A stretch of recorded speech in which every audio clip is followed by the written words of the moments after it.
जिन हैं, नजर आते हैं हमें, फरिश्ते हैं, जमीन पे भी आते हैं, चलते हैं, नहीं नजर आते हैं। और ये कोई छोटा स्टेटस नहीं है, ये छोटा रुतबा नहीं है कि कोई आपको जमीन की सारी मखलूकात को इस डगर पर लगा रहा है कि वो आपके लिए दुआएं कर रही है,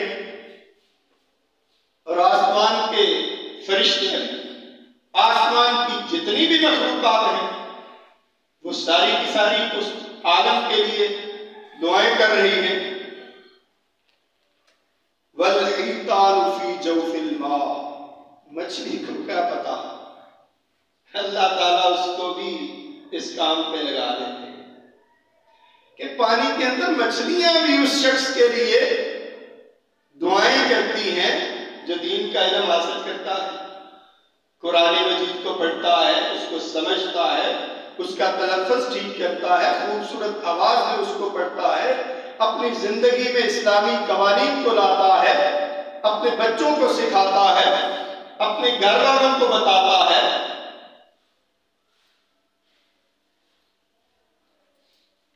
व इन्न फ़ज़्लल आलिमी अलल आबिदी कफ़ज़्लि क़मरि लैलतिल बद्र, कि एक आलम की एक आबद पे इस कदर फजीलत है।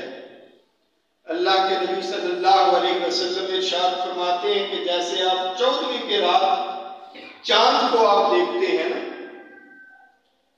तो उसके गिर्द सितारे हैं, वो सितारे सारे के सारे गोया आबिद हैं, इबादत करने वाले हैं, और उस एक अकेले दीन के आलम की फजीलत उस चांद की तरह है जो 14वीं रात का चांद पूरी आबोताब के साथ चमकता है, और वो सारे सितारे उसके सामने ही होते हैं। उसकी जो खूबसूरती है, उसकी जो रोशनी है, वो उन पे गालिब होती है। इस तरह नबी करीम सल्लल्लाहु अलैहि वसल्लम ने एक दीन के आलम की फजीलत बताई है। व इन्नल उलमा वरसतुल अंबिया, और ये कोई छोटा मामूली बात नहीं है। आप करोड़ों की जायदाद आपके वालिद छोड़ के इस दुनिया से चले जाएं, उस विरासत से ज्यादा बड़ी विरासत दीन का इल्म है जो अंबिया की विरासत है।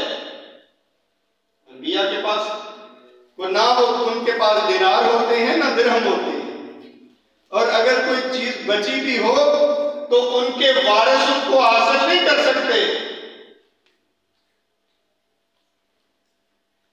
लेकिन जो इल्म है, इल्म उन उलमा की विरासत है जो दीन के इल्म को जानते हैं, जो उसके आलिम हैं, वो अंबिया की विरासत को पाते हैं,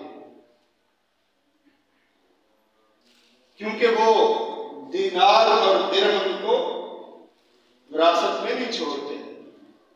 और अल्लाह के नबी सल्लल्लाहु अलैहि वसल्लम ने फरमाया कि जो कोई चाहता है कि इस विरासत से कुछ ले ले तो उसको काफी मिकदार में लेना चाहिए।